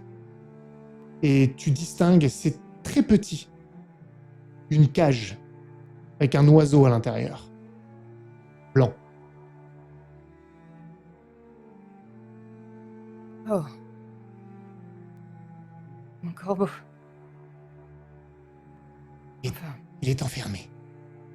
Enfermé dans une cage. C'est- non, il est libre, maintenant. Tu devrais lui retirer la cage. Elle est sortie. Et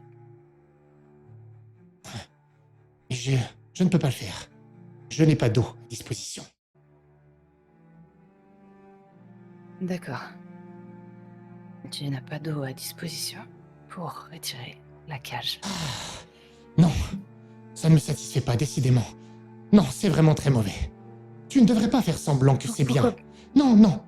Eleanor, tu ne devrais pas me dire que c'est bien lorsque ça ne veut rien dire.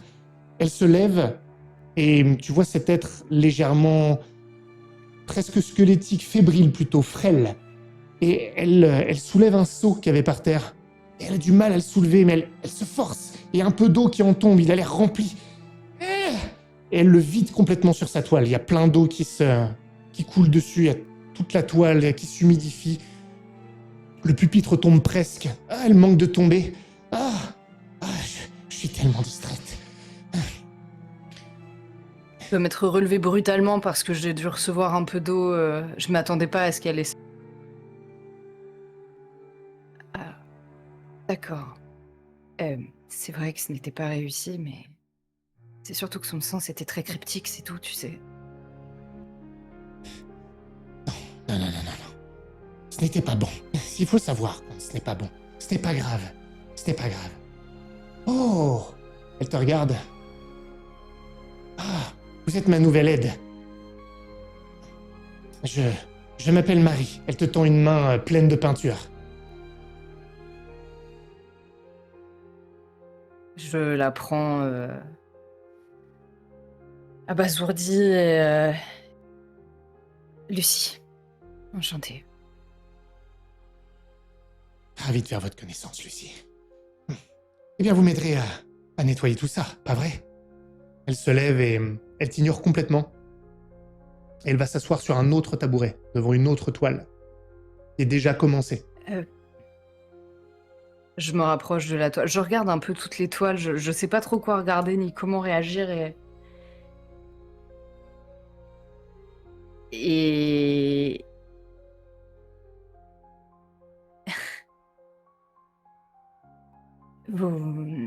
Est-ce qu'il y a d'autres répétitions du corbeau de...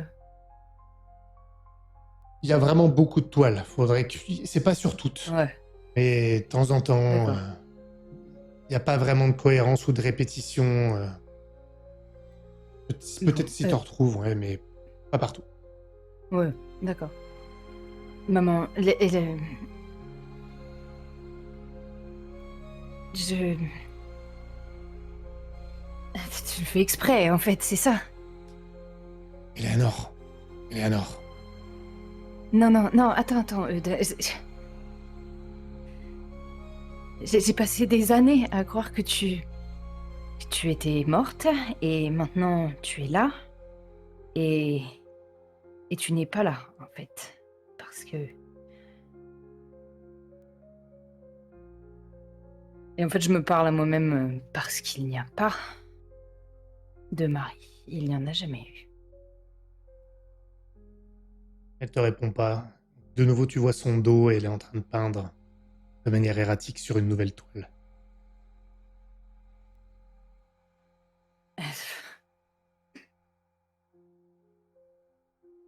Je sais pas quoi faire. Bien. Je veux partir. Bien. Attends. Madame, est-ce que vous connaissez une Estelle? Elle lève la tête. Tu vois une sorte de masque sur son visage. Non. Elle se remet à peindre avec un peu plus d'entrain, de rage. Elle balance la peinture dessus. Je me rapproche encore et il s'agit de ma mère. Eh bien, qu'est-ce que vous voulez que je vous dise? Laissez-moi maintenant. J'ai besoin de me concentrer. Vous reviendrez plus tard. Merci. Merci, jeune fille. Laissez tomber. D'accord. Merci. Oui. Plus tard.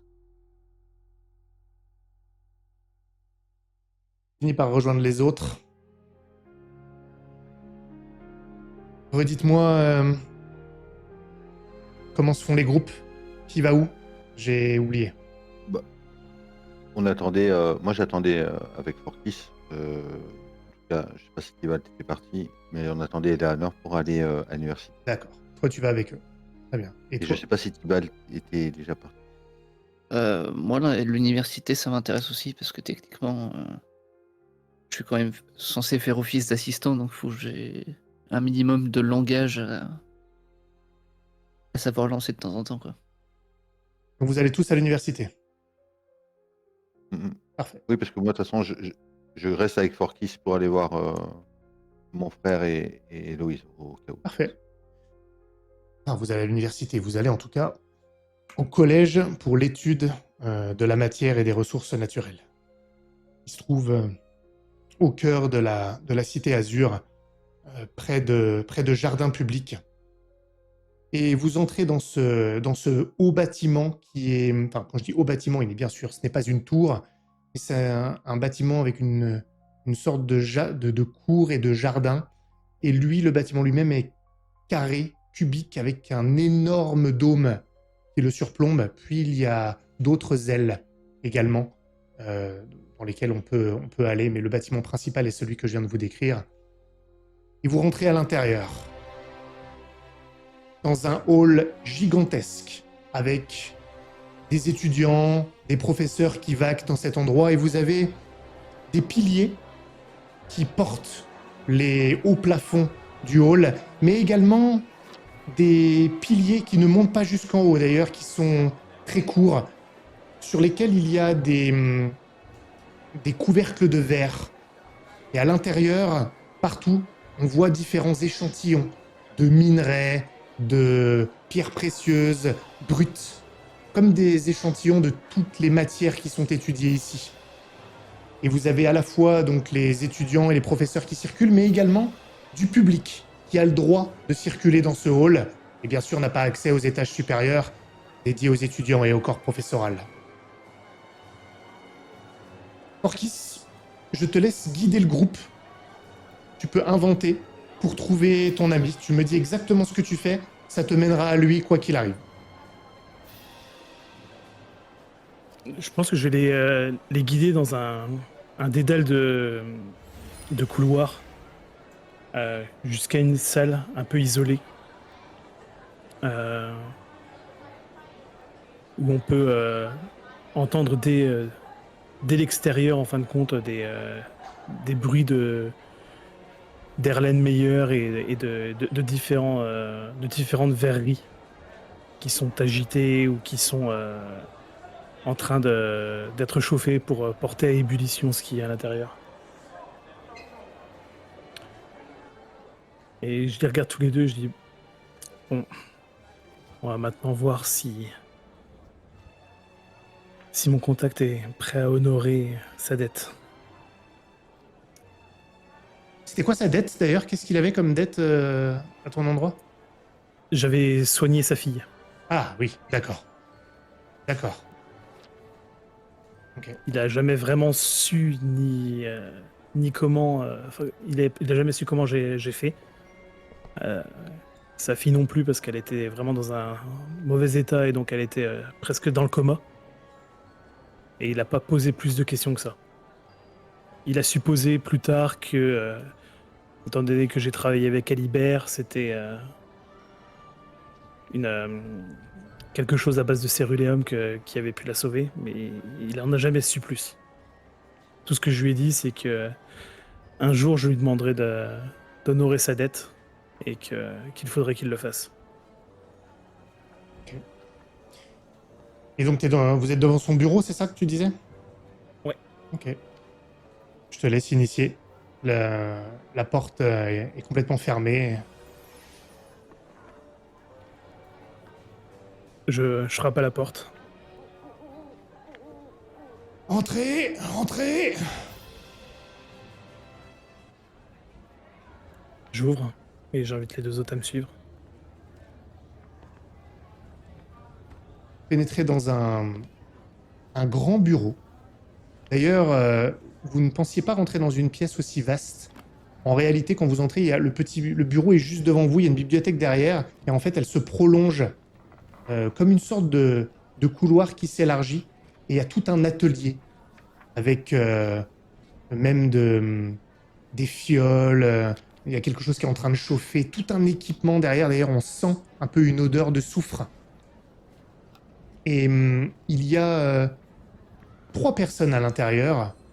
Un homme qui n'a pas dépassé l'âge mûr maintenant, qui commence à être âgé, avec 2 hommes très jeunes qui ont l'air d'être des étudiants, qui sont en train de regarder, de faire, lui donne quelques instructions. Entrez, entrez. Venez, il vous regarde à peine. La première chose que je fais, c'est que je vérifie autour s'il n'y a pas de radiance qui est, d'une manière ou d'une autre, en train d'être travaillée. Non, il n'y en a pas. Ok. Du coup, je dis aux deux autres de me suivre et d'avancer. Mais on tous, non? On est tous Vous les êtes tous quatre. là. Vous êtes tous là. Ah pardon, Ah. je croyais que Tibald était... Et d'ailleurs, si vous voulez que Eudes soit là, il peut aussi l'être. Mais sinon, il peut être resté à la constellation des ouvrages. À la constellation de Lazare. Non, il est là. Ouais, c'est avec ta mère. Non, bah non. Oh, Surtout, oh, je oh. me sépare plus de lui maintenant. Oh, vous n'êtes pas des étudiants, Veuillez attendre à l'extérieur. Je l'ai été, fut un temps. Enfin, pas ici, mais j'étais ami avec l'un de vos étudiants. Forkis? Et qu'est-ce que tu fais là? Professeur Bonbois. Voici Forkis, un ancien étudiant, pas un des miens, mais on s'est croisés quand même. Très intelligent, avec de grandes connaissances, bien au-delà de son domaine d'enseignement. Impressionnant. Partez, je vous ferai rappeler. Révisez vos cours. Je trouve que vous manquez de vivacité. Partez. Il attend qu'ils partent. Ce n'est pas la meilleure promotion que j'ai eue, je dois l'admettre. Et vous êtes... Tu viens accompagner Forkis? Je pensais que tu avais Oui, quitté Bleu Argent. J'avais quitté Bleu Argent et je suis revenu il y a quelque temps maintenant. Voici certains de mes amis. Je fais le tour et je vous présente Marcus, Tybalt et Lucie. Eh bien, enchanté. Enchanté, je suis professeur Augustin Bombois. Mhm. Enchanté. Ouais, de même. Que puis-je faire pour vous, Forkis? Dis-moi, ravi de te revoir, Vraiment, que deviens-tu?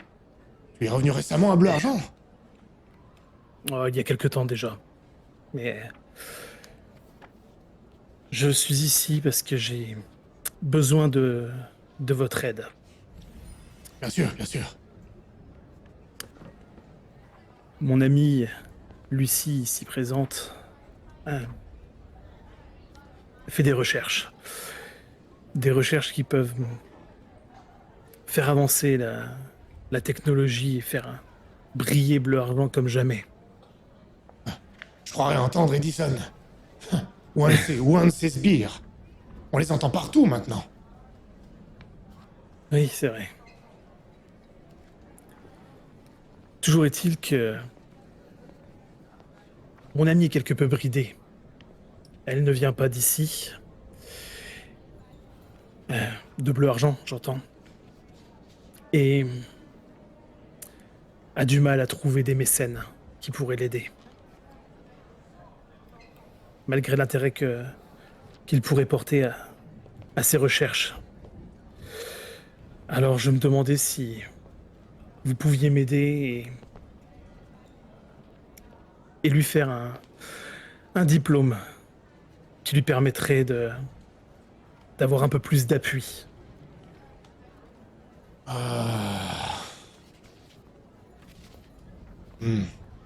Madame, Oui. est-ce que vous avez... Quel est votre domaine de connaissance? Ingénierie. Oh, Les sciences de manière générale. ah oui, je comprends pourquoi vous avez... Et vous êtes professeur de...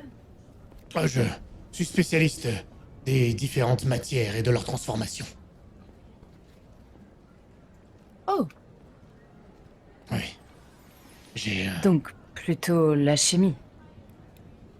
Oui, essentiellement. Mais cela a plein d'autres Est-ce que- implications. Est-ce qu'il y a un tableau sur lequel il gribouille, enfin, tu vois ou, Oui, bien juste sûr, il y en a pour, même plusieurs. Il y en a même plusieurs dans la même pièce. D'accord, je vois. Et votre spécialité exactement? Eh bien, je viens de vous le dire, le Sur transfert... toutes les matières. Je veux dire, vous travaillez sur toutes les matières de manière générale ou alors? Oui, puisque de toute façon, même les matières les plus en vue nécessitent d'autres alliages pour être utilisées. Tenez, par exemple, la résine ou la radiance. Tout le monde travaille dessus, évidemment. Mais si vous travaillez uniquement là-dessus, vous ne pouvez rien en faire. Et ce que beaucoup ignorent, ce sont les propriétés de tous les autres alliages, peut-être un petit peu plus communs, les minerais, les différentes substances en ce qu'elles sont mélangées, et l'impact qu'elles ont sur ces deux substances phares. Vous comprenez? Bien sûr. Vous avez rédigé des traités à ce sujet? Avoir un certain nombre. Je ne serais pas professeur ici, sinon. C'est que, voyez, j'ai tout appris un peu sur le tas, personnellement. Ah. Je suis très douée. Je suis même excellente. Mais Je les entends tous me dire ça. Les deux là qui viennent de partir, ils sont excellents. Oh, les meilleurs étudiants de leur promotion. En tout cas, c'est ce qu'ils disent, ou ce que leurs parents disent. Oui, mais Ouais. cette fois-ci, je peux en attester, professeur. Et je me permets de faire un petit pas de côté et de laisser apparaître le bras mécanique de Marcus. Oh, c'est votre ouvrage? C'est moi. Il s'approche de toi, Marcus. Il est Hmm. automatisé par de la radiance. Incroyable. Mhm. N'est-ce pas? Quand on tente de la fuir, Est-ce que vous permettez, cher monsieur? Ouais. Allez-y, faites votre ouvrage. Il regarde ton bras, il l'examine sous toutes les coutures. Ah oui, le petit réservoir est là. C'est exceptionnel. Oh, je serais très intéressé d'en savoir plus sur la manière dont vous avez réalisé cet alliage. Et c'est fonctionnel, ça vous permet de faire quoi, cher monsieur Marcus? Oh, je pense que du coup, je le bouge devant lui, tu vois. Un peu à la. Comme ça, tu vois. Je m'en sers comme un bras. Et puis, comme un bras. Je m'en sers comme un bras. bah, Comme un bras, Michel. comme un Non, bras. mais- Vous ne pouvez pas escalader avec ce bras, évidemment. Eh ben, figurez-vous que nous avons escaladé l'extérieur. Oh, je lui parle des. ok, Ouais. Pardon Oh. Elle vient de Carlandras.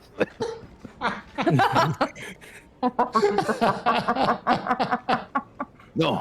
je en fait, retire. c'est pas moi le problème. Oui, si.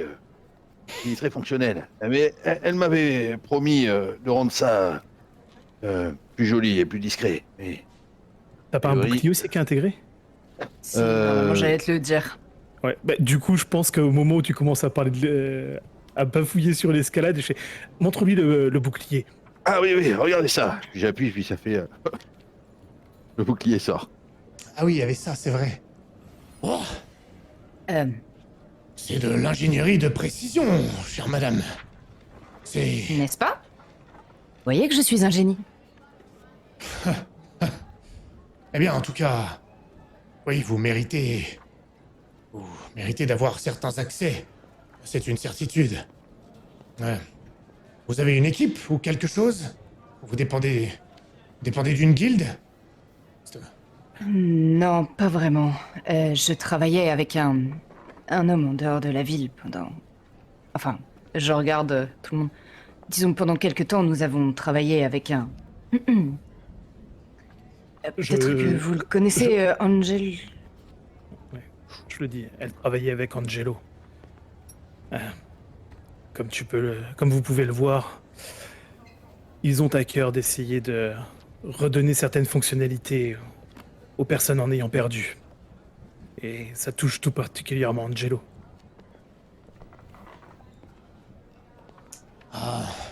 Et il y avait Michaele aussi avec nous. Sans qui Oui. nous n'aurions rien fait.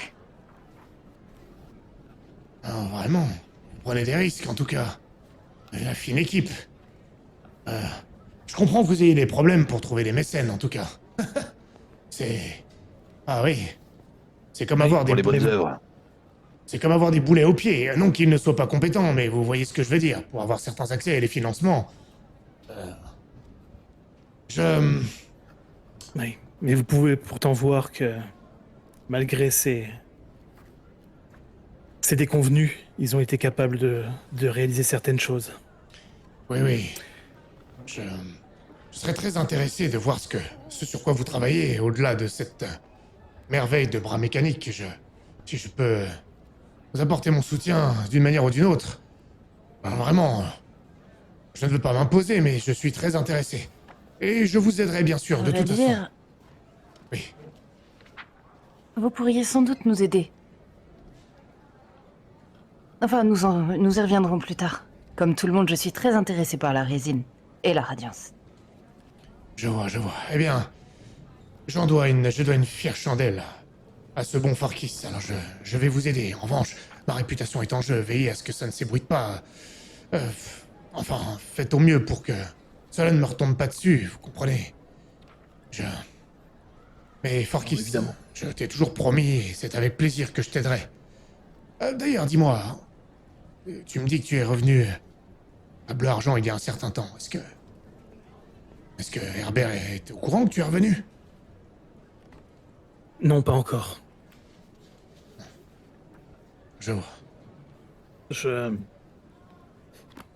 Je pense que je devrais y aller. Euh, D'autant plus que je me tourne légèrement vers Marcus. Hmm. Eh bien, disons que Marcus est le père d'Héloïse.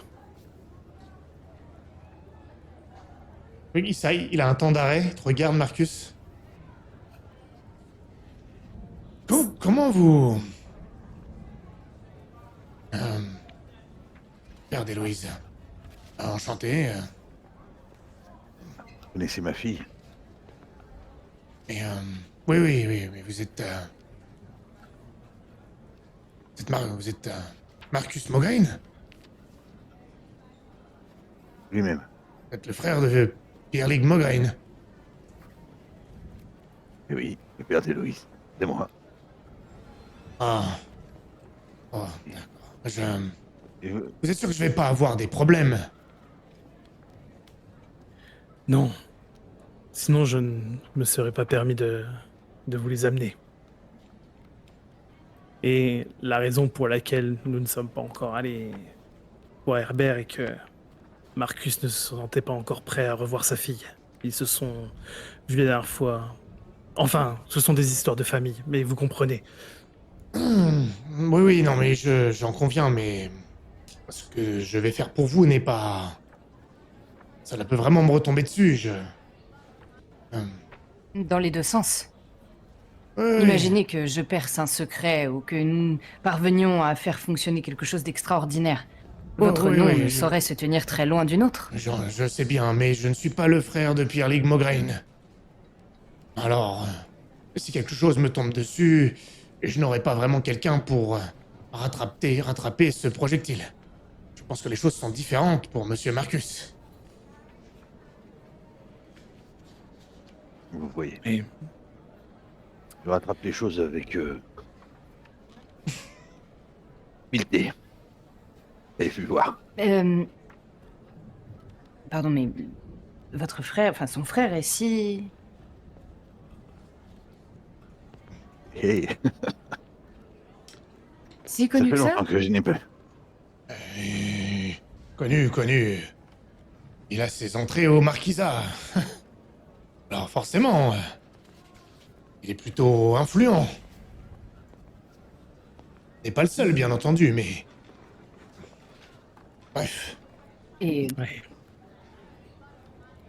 il finance des gens? Écoutez, vous demanderez à son frère, moi je ne m'impliquerai pas là-dedans autrement qu'en vous aidant comme je le peux. Non, tout ce que nous vous demandons, c'est de lui faire un diplôme et de vous souvenir d'elle de temps en temps, comme une ancienne élève ayant de très bonnes idées.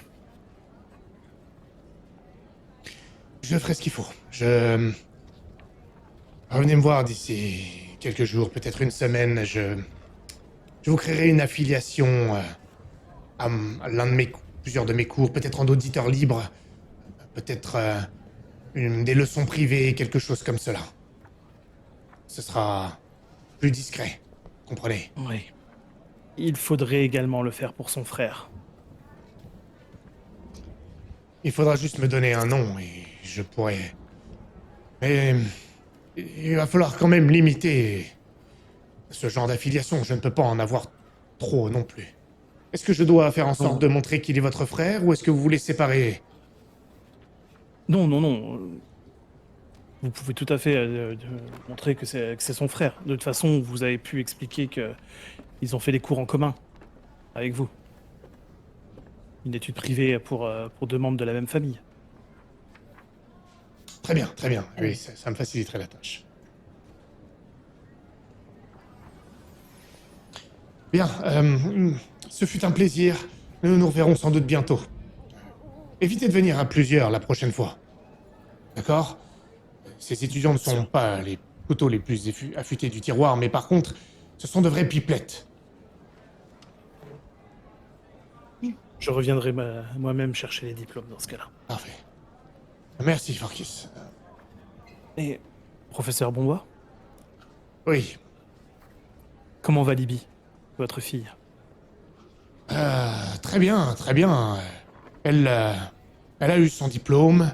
Et elle est dans une santé parfaite. Elle vient de se marier d'ailleurs. Donc, ça l'arrêtera dans ses diverses recherches. Elle a pris une voie différente de la mienne, mais c'est une scientifique avisée néanmoins. Ravi de l'entendre. Elle a postulé à la guilde de la Sphère d'Or. Elle n'a pas encore eu la réponse, mais je suis sûr qu'ils ne se priveront pas de ses talents. Oui, si elle est les mêmes que vous, je n'en doute pas. Bon, allez, du vent. J'ai déjà dit que j'acceptais de vous rendre service. Pas besoin de me complimenter de manière graisseuse comme ça. C'est dégoûtant, Fortus. Ce n'est pas le cas, ce n'est pas le cas. Merci, à bientôt. Mais nous nous reverrons. Merci, au revoir. Il avait l'air plutôt gêné quand on a parlé de mon frère. Je crains que il est étendu un petit peu. Et ça m'a mis sur quelques... Et ce dont on parlait tout à l'heure, le fait qu'il soit mécène, ne m'étonnerait plus, au final. Oui. Soyons Mais vigilants. en tout cas, il était important de vous présenter comme tel auprès de Bonbois. Je pense que si vous avez reconnu d'une manière ou d'une autre plus tard, ça aurait pu poser problème.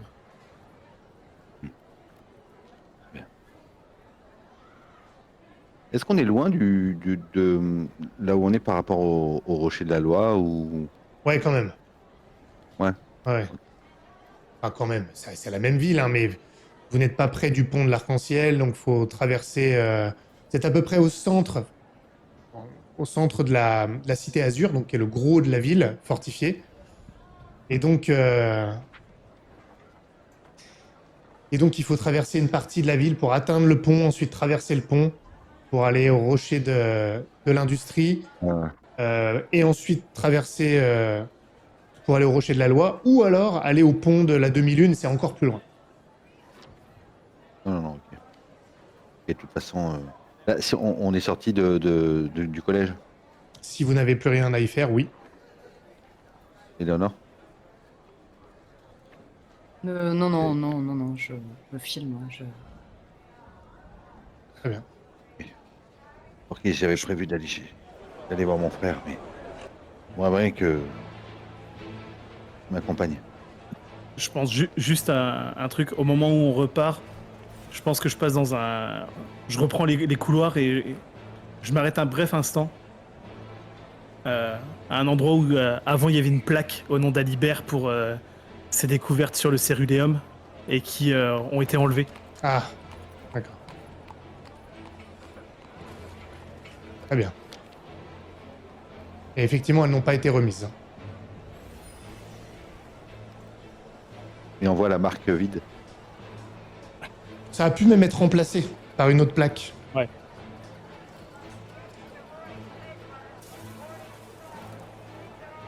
Que faites-vous maintenant?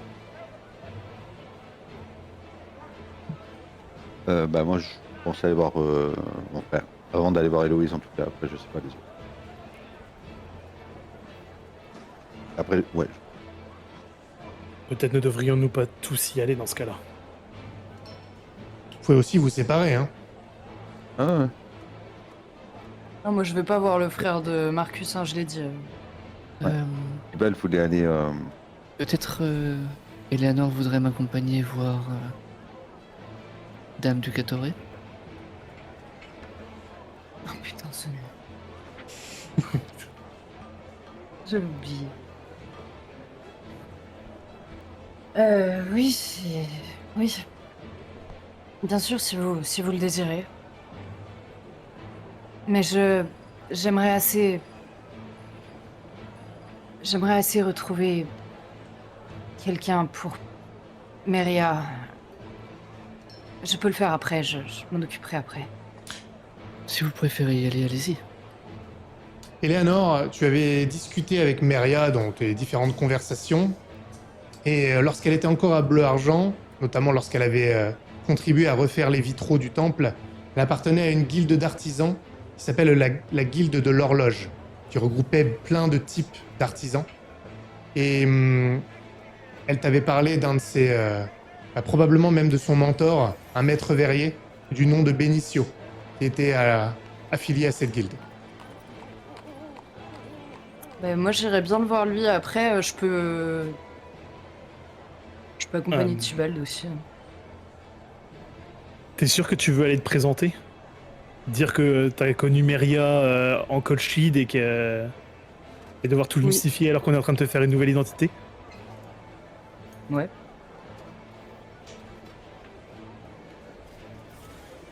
J'ai pas dit que j'allais m'appeler Eleanor, j'ai pas dit que... J'ai dit en plus déjà au mec de l'autre guilde là que je venais de Colchide. Hein. Donc, Ah, tu avais dit? bah oui. Ok.